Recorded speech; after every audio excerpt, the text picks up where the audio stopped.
We talked to Congresswoman-elect Mia Love at the historic Willard Hotel. It's really surreal just thinking about how many people have walked the same. Out on a chilly stroll with her husband Jason. And that's pretty neat over here. Love says she's impressed by the sense of history in Do Washington. I feel that there are some people that are here that are worried more about their own agenda? Assigned a plum seat in the Financial Services Committee, Absolutely, but that's what we're here Love, for. as we heard during her campaign, vows to work for the people. I'm excited. Again, this is an opportunity that we have to really represent people to Washington instead of the other way around. Made it. Thank you so much.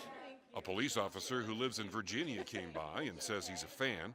Love is enjoying the prominence, fueled partly by being the first black female Mormon House member.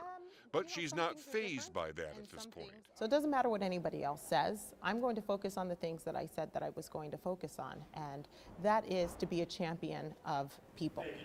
But in terms of sheer power, Senator Orrin Hatch is one of the top members of Congress right now. Soon to be Senate Pro-Tem, he is also chair of the Finance Committee. A lot of serious issues, though, are going to be playing out in this room. This Finance Committee handles about 50% of all the money in this country. It's a very, very important committee. Some say it's the most important committee in the whole Congress. I'm going to expect a lot from you. Hatch hires the best staffers he can, which will be key in helping decide how to balance things like the deficit and expensive entitlements. Okay, here we go. Hey, how are you? Good to see you. In the final week of Congress, Hatch's time was precious. When? 12:30. Meetings were 12:30? stacked back to back. I'm probably not going to make it. Hopefully I can get him to... But it takes some doing to keep up How with you it. doing? Good to see you. Well, I can't wait to read it. Well, here he is. Oh, all right, you guys. We're going to commandeer this room. Hatch has a small group of lawmakers in his office Look at this. How you doing? on a day that's really just where I'm starting coming for to. him. Hello How there. are you, boy?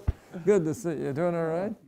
That kind of workload is just fuel for Congressman Jason Chaffetz, hurrying between meetings, Healthcare is not going away. weaving through hallways of furniture. Restrictions, everything from federal. Chaffetz talks about his pending chairmanship of the Oversight Committee. From the federal lands to the IRS or Benghazi, Chaffetz hasn't been afraid to tackle any of it. As the chair, you get to direct what gets asked and in what order it gets asked and who actually comes and testifies. So that's going to be fun. So are you excited about that new assignment?